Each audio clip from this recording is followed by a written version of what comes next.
Shloime, you are a hard man to track down. Welcome to the show. Thank you so much for having me.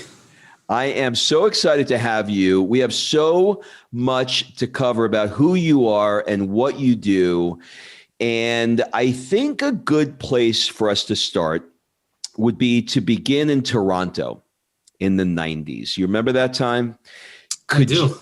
Could you describe what growing up in a Hasidic Jewish home was like in Toronto?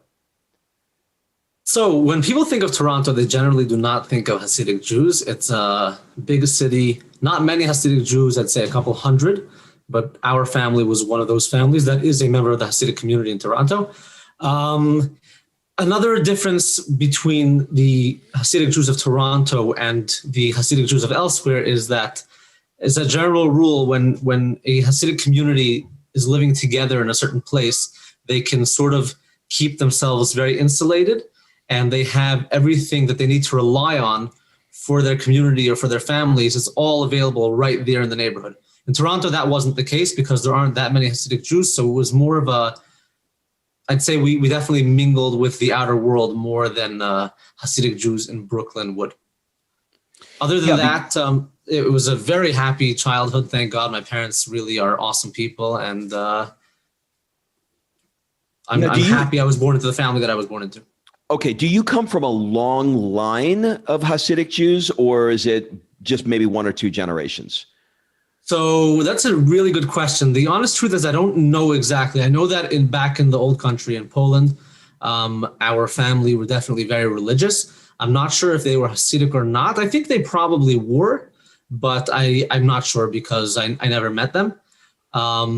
As the family moved to the United States and Canada, and on both sides, so more on the Canadian side, we had family that became less religious, as they moved to Canada. But my dad and his brother became Hasidic when they were teenagers, and obviously that was passed on to me. Okay, so a lot of people who are listening to the show, whether they're in North America or around the world, they have seen a Hasidic Jew because when they, for those that are watching by video, they can see your payas, is that how you say it? Your hair. Okay, and they may say like, I don't know, I've seen someone who looks like that before. I think they're Jewish, and that's sort of like is where it ends for them. They don't know much more than that. And one of the reasons why I wanted to have you on the show is because you are doing such a beautiful job of explaining what your religion is all about and demystifying what has been sort of, I don't want to use the word secretive, but the word like sort of more to themselves, I think is popping in my mind. Of just not understanding what it is. So let's start from the beginning. Maybe you can just cover some general background about the religion. In what ways would you say being a Hasidic Jew is different than being a non-Hasidic, being somebody who's Jewish but not Hasidic? Okay, so number one, it's just to be clear, it's all the same religion. Okay. All Jews are Jews. What happened was that I believe it was the mid 16th century. There was, or maybe it was the 17th century. I'm not great with dates in history, but you get the idea. It's at least, it's about 300 years old. There was a rabbi named the Baal Shem Tov, and he lived in Ukraine. At some point, he realized that Judaism was becoming very dry. There were all sorts of new things going on. There was the Enlightenment, which ultimately became Reform Judaism. There's a lot of stuff happening in the Jewish community, and he felt that Jewish life needed some enthusiasm, needed an injection of positivity and some new energy. So he started this Hasidic movement, which is basically the word Hasid. It refers to somebody who goes above the letter of the law, goes above and beyond to do more. So as a general rule, Hasidic Jews try to serve God with joy, with all their hearts, and do whatever they can to make the world a better place in the service of God and for humanity. All right. For people who, maybe have a little bit more of an understanding of what Hasidic Jews are, but are confused about certain things that they may have heard or they've seen on TV, or they've maybe, conflated in some way. I'm going to pick 2 or 3 things that my listeners, when I mentioned I'm doing an interview with you, said, ask them about this. So I'll throw out 3 of them. The first one is, for 12 days a month, a man and a woman cannot touch each other. True, false? And if true, why? Partially true. Okay.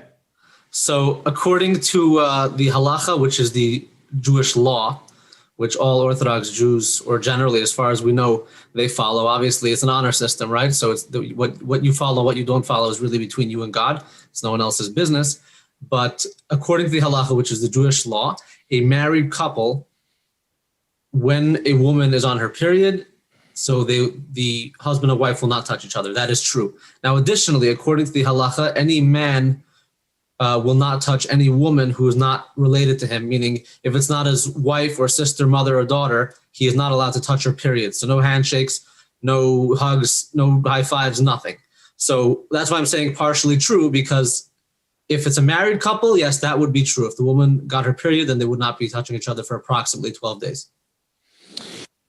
Well, I guess during COVID, that's actually not so difficult to do. I mean, we've gotten used to not touching anybody these days, so that one's not so hard. But what about Hasidic women cannot show their hair in public? True, false, and if true, why?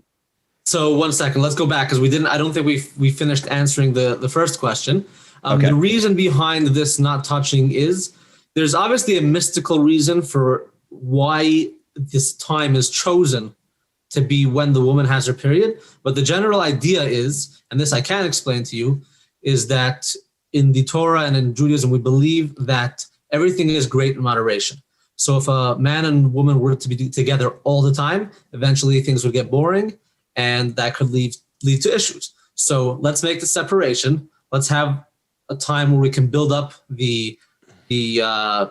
what's a good word for this? It's sort of like distance makes the heart grow fonder in a way. Yeah, sure. But also like it builds up the longing, the anticipation, the longing, all that stuff. It builds it up. And then the idea is that when they get together again, they experience the joy of their wedding night. This is why I love you, because what I saw when I hear these things, I'm like, well, that sounds crazy. Why can't I touch my wife for 12 days? This is nuts. But after listening to you, I'm like, I think that would make me want to be more intimate. I think that would make me be more excited to be with her.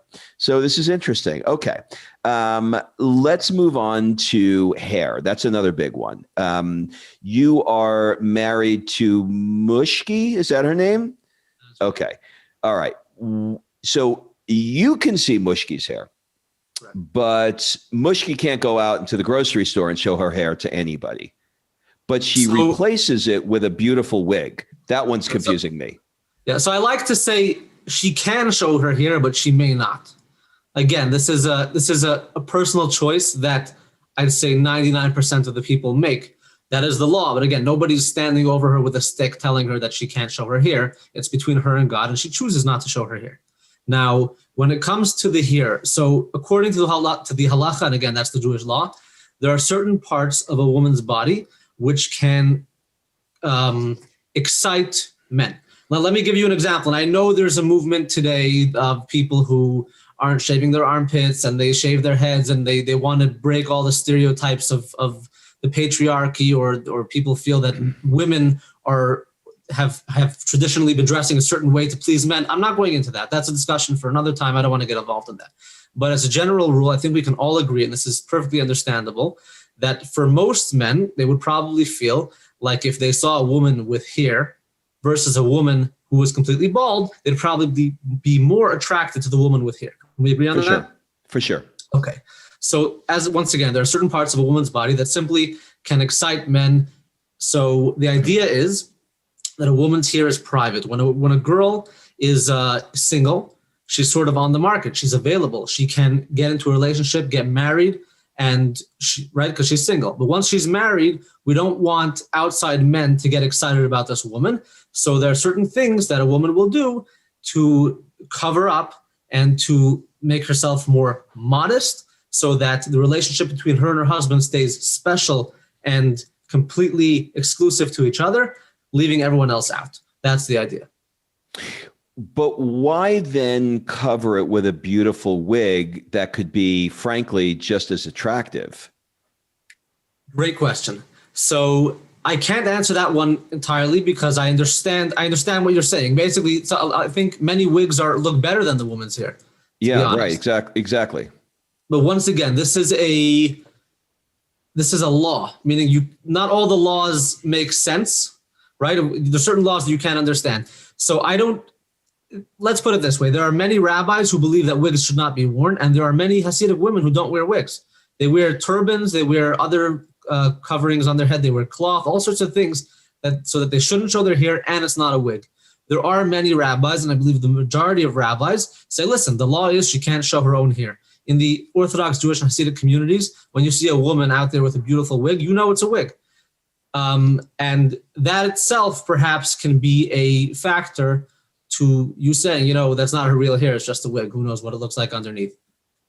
Right. So that's like that falls right down the middle. That one can go either way, and it becomes, hey, this is the law. You got to make your own call. What you want to do is what you want to do. I watched the series Unorthodox on Netflix. Did you watch it? Did not. You didn't. Did you intentionally not watch it, or what's your I intentionally not watched it, but it's not that I intended not to watch that. I simply do not watch any movies or TV shows. So Unorthodox was also not going to be watched by me.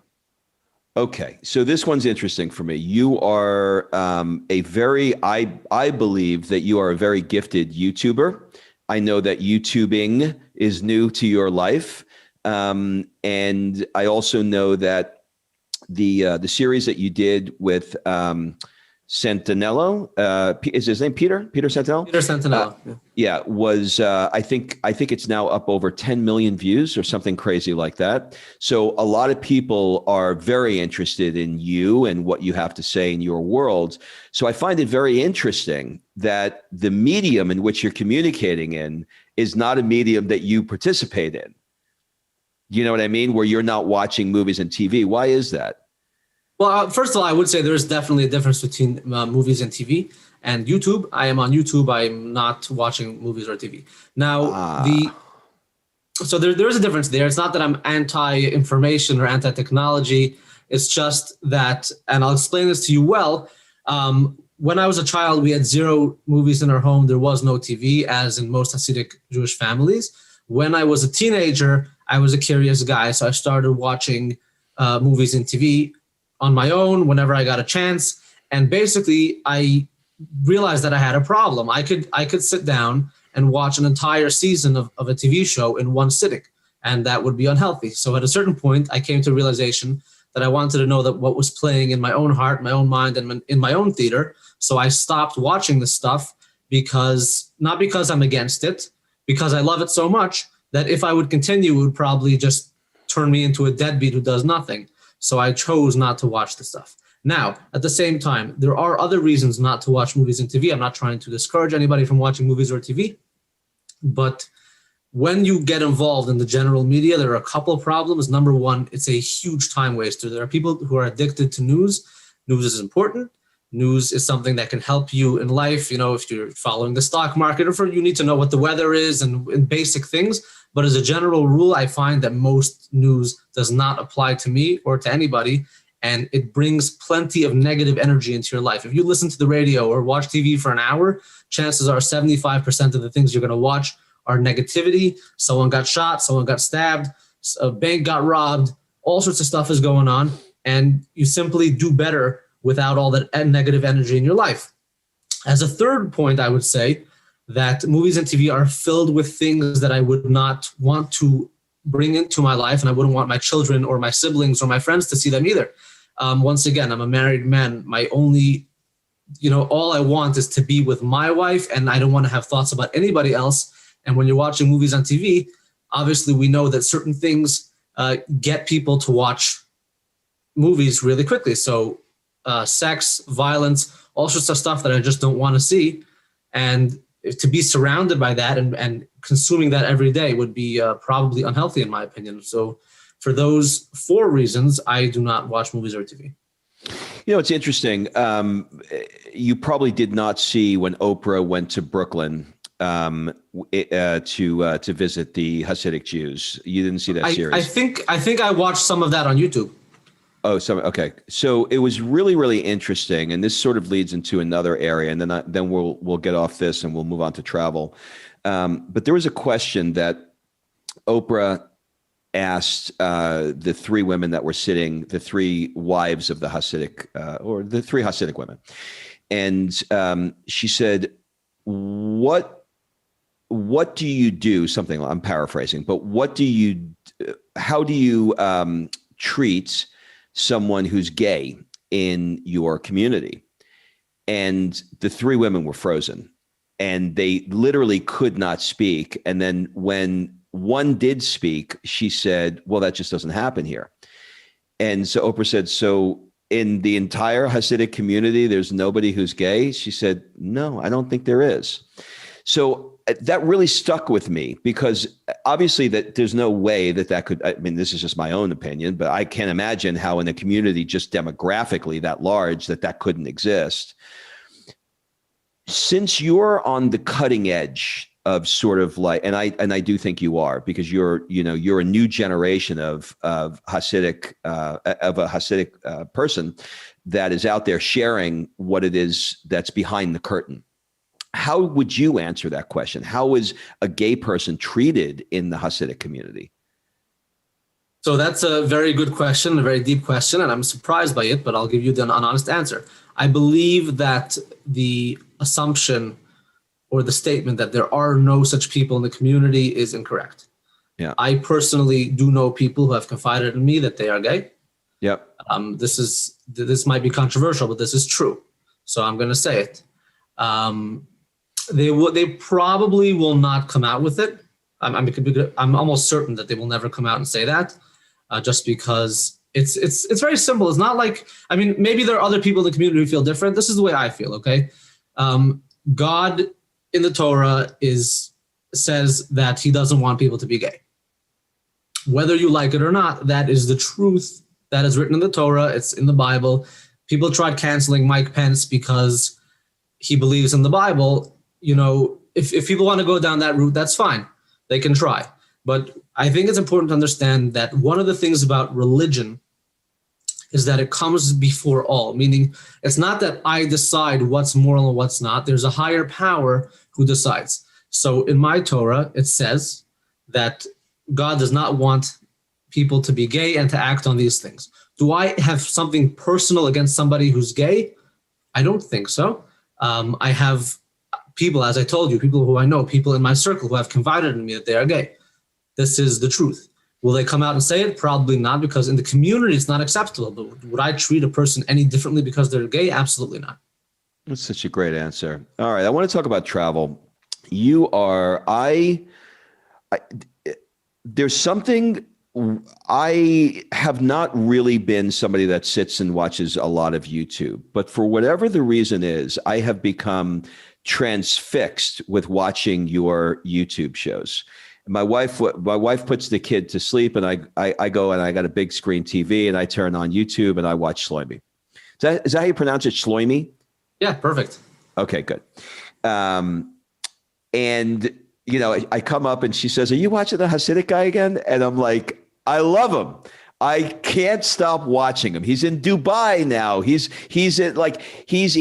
having lunch with an Uber driver. He's telling a story. And you had recently, I did research for this, so I'm a little bit all over the map where my information is coming from now. But you had described something, and you said a lot of times people are talking about Hasidic Jews very much the way, and again, I'm paraphrasing, very much the way, you know, somebody in a National Geographic documentary is filming a lion eating another animal and then wrapping and leaving and not really understanding the landscape of what what's really there. And I thought that's such a beautiful way to explain this, because all we see is what's on the surface. You know, I grew up in Queens, and I was born in Brooklyn. I live in LA now, but when I was a kid, you know, we'd go into Brooklyn. My father grew up in Brooklyn, and I come from my dad's Irish, my mother's Italian, and the Italians and the Jews, they live next door to each other.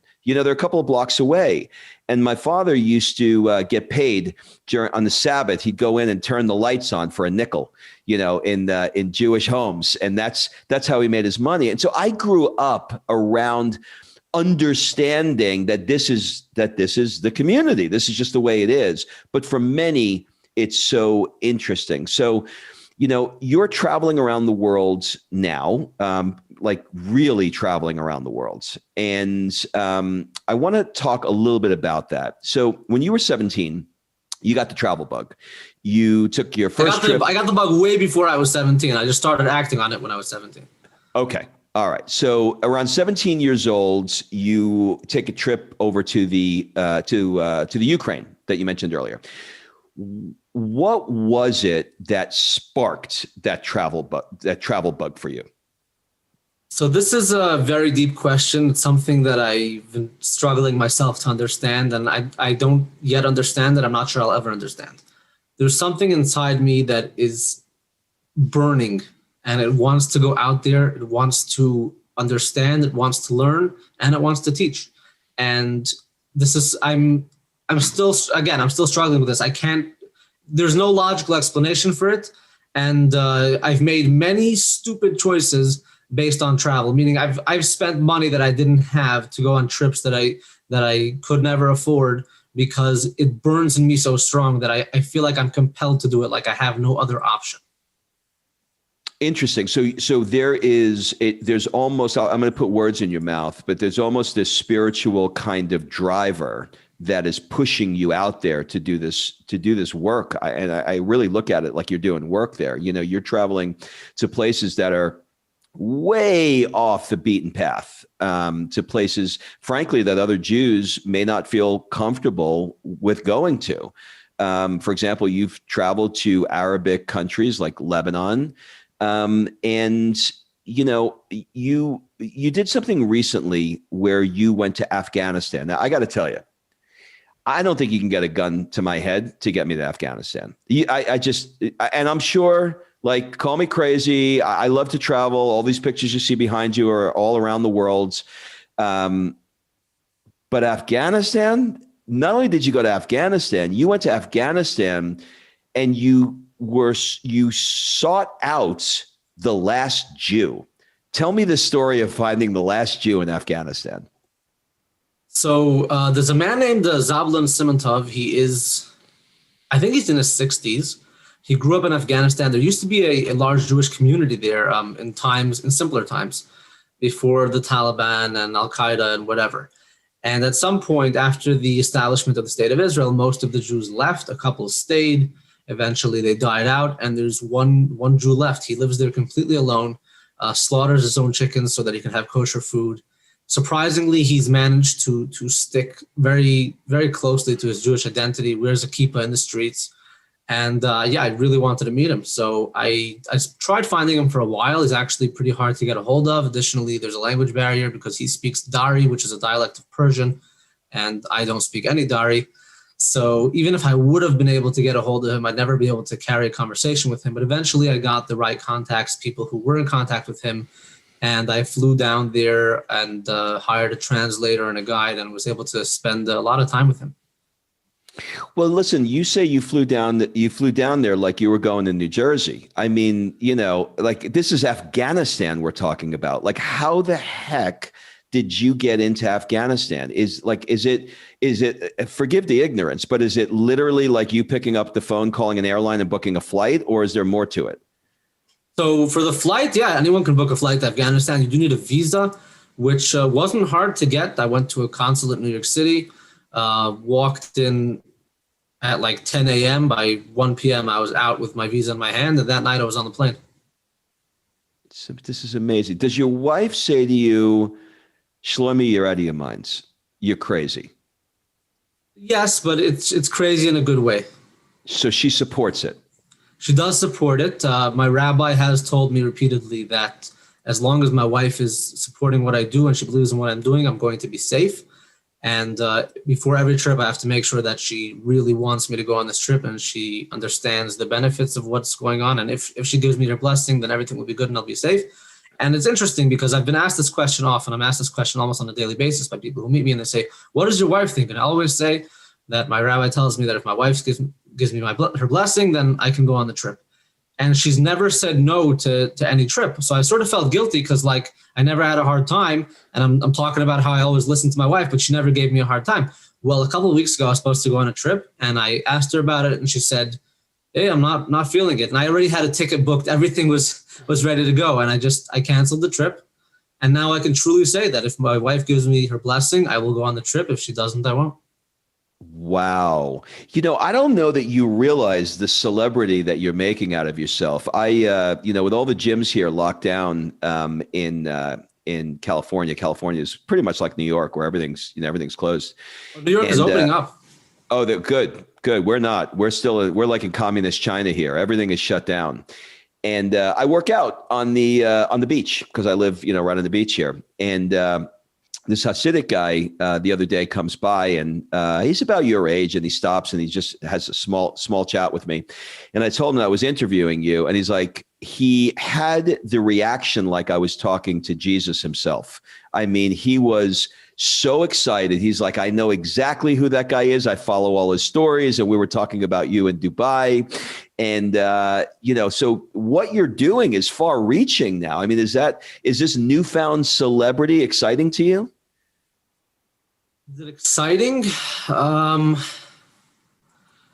try not to think about it too much. I'm just trying to focus on the work that I'm trying to do, which was, originally it was just trying to pay my bills. I'm also having a very good time. I'm enjoying what I do, and I think it's important for people to enjoy what they do. I've found that this is something that I'm just growing into this role, and it seems that God has put me on a mission to build bridges between all people. And I hope I'm doing a good job. If that brings with the celebrity status, not very important. The main thing is that I should continue to do what I hope and believe that God wants me to do. I love that. You recently visited Saudi Arabia. This may be a stupid question, but can you just jump on a plane there too and just go to Saudi Arabia?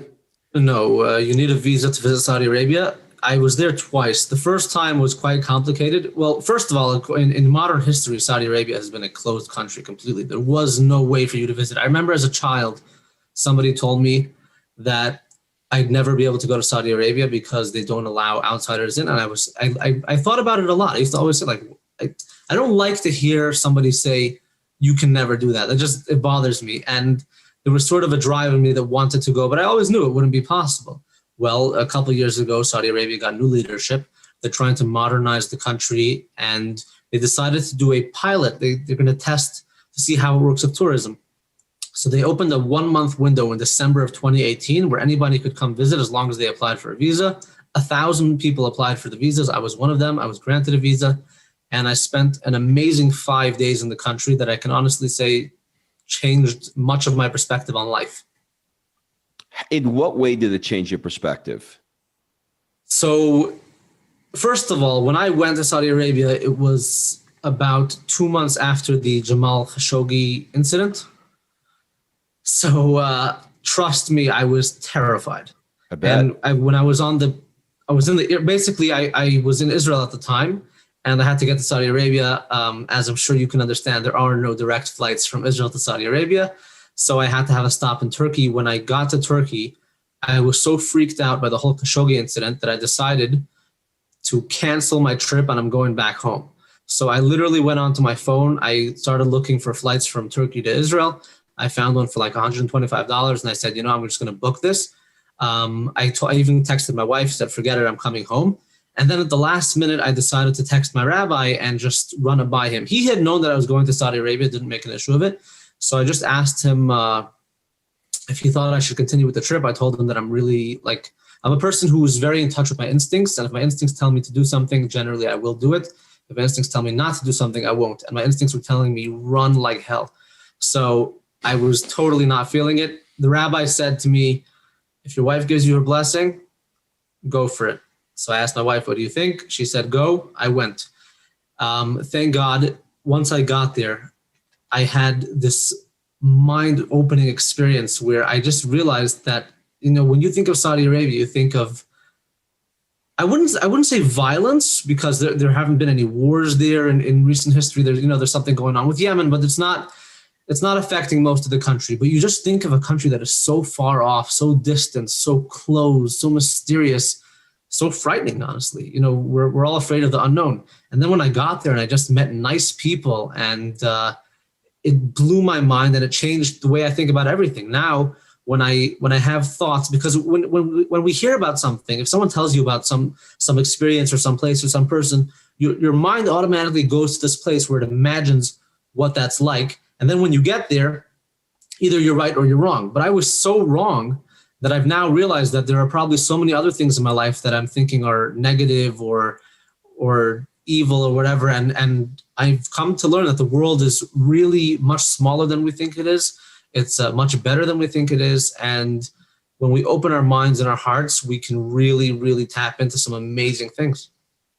Yeah, there's something about, like, when you go through your day-to-day now in New York, you're very familiar with the surroundings, and you're going through your community, and it's business as usual. But when you go to a place like you just described, every neuron in your body is on fire, and it is just absorbing and taking in and learning and smelling and tasting and interact. Like you probably have never felt more alive. You're doing a new project called Black, White, and Human, which I think is a really fantastic name. Tell me about it. So I'm surprised you know about that. I announced it like probably 12 hours ago. I do my work. See, you really did your research. So basically, after the series with Peter Santinello, I realized that, as with much of the issues that we see in the world, many of them are simply a lack of communication. I believe that the U.S. political system needs somebody to just walk around the Capitol and give everyone hugs.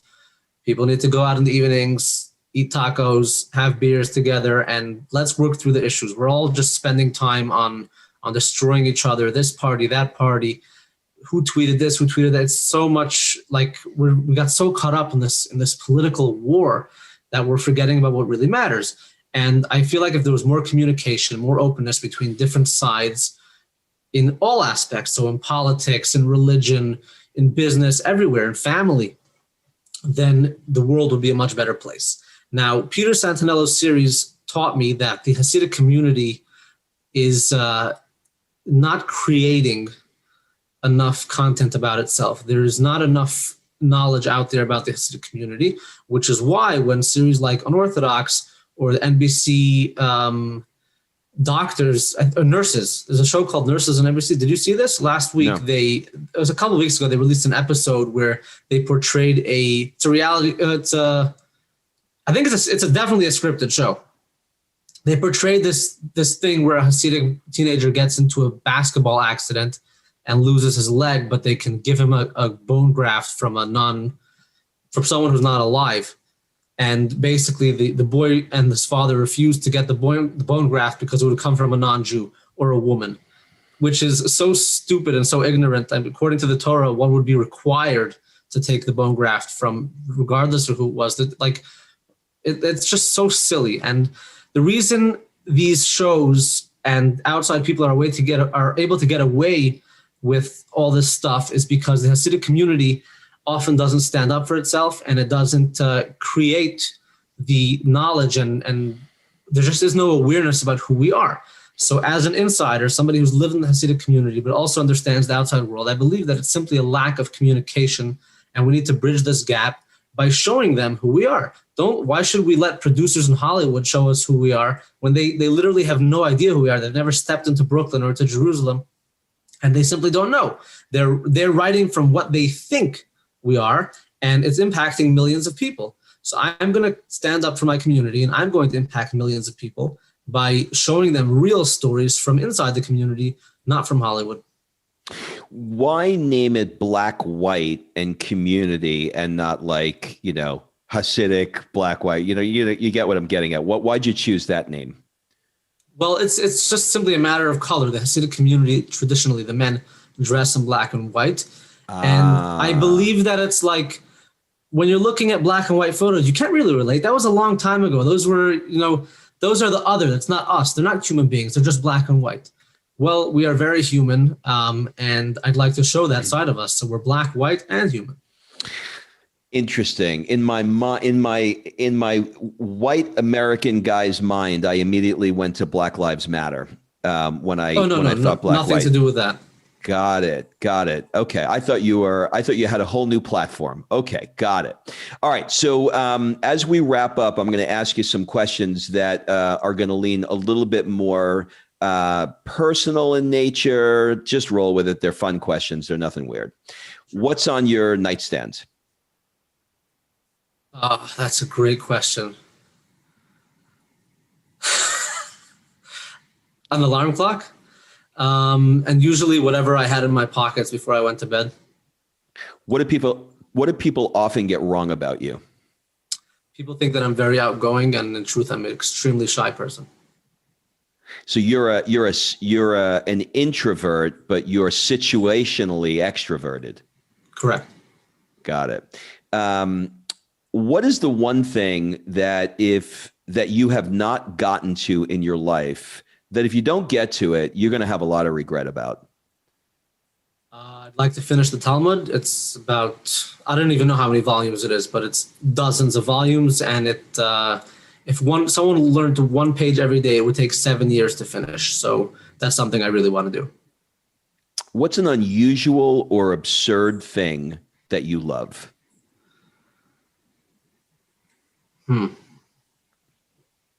That you may not find unusual or absurd, but somebody else be like, really? You like that? Okay. I got one for you. So when I was in 5th grade, my teacher taught us that a very light tinge of the smell of a skunk can be enjoyable. And honestly, when I smell a skunk, we're in the car and my wife is like, oh man, a skunk. I'm like, hey, it's kind of nice. That is unusual and absurd. And I've got one in my backyard every night that trips off my lights. I got these light sensors, and he walks down and we see him. Well, he looks like Pepe Le Pew, if you remember from the cartoons, walking through my backyard. Put TV for me. So. Oh, that's right. You don't know that. Okay. Well, right, better. But I definitely do want to come over now if you got a skunk. I'll get a picture and I'll email it. And let me tell you something else interesting. When I was 17 years old, I was in summer camp. And I woke up one Sabbath morning, on Shabbat morning, and I looked under my bed because that's where my shoes were. And there was a baby skunk under my bed. And I ran for my life, and we had to get it out and whatever. And then later, somebody who's like really into nature and animals told me that he gave me like one of the biggest compliments I could have gotten. He said, animals can feel energy. He said, if a skunk felt comfortable sleeping under your bed at night, it must be you're giving off a very calm vibe. And I thought that was nice. That's a really nice thing and very true thing to say, for sure. If you could spend 1 month anywhere in the world, where would it be and why? Deserted island in the middle of the ocean. I find that if people get away from all the distractions in their lives, especially myself, they tap into first of all, they get to know themselves. They tap into a wealth of inner richness that they never knew existed. And most people will never get this experience to really tap into who they are. And I believe that every single person who's alive today is so full of greatness, but they usually just don't realize it because they're so distracted. So if I could do that one day, a month certainly wouldn't be possible. Maybe one day I'll do like 7 days or 10 days in isolation. Okay. Are there any positions or opinions in the last few years, or it could be way back, it doesn't have to be in the last few years, that you've changed your mind substantially about, where you used to say, I used to think this way, but I don't think that way anymore. Now I think this way. Anything come to mind for you? Absolutely. Most of my opinions probably have changed in the past few years, specifically with traveling.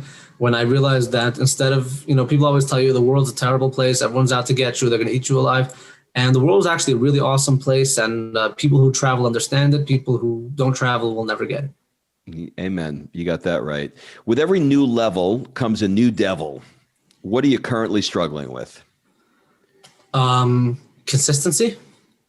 There's so much going on in my life. I'm getting literally, I can't even tell you how many messages I get a day from people who want me to join them on business ventures, and they want me to represent their companies, and people just want to reach out to say hi and thank me for what I'm doing, and people want favors and shout outs, and it's hard to stay focused and continue to do what I do while dealing with all that.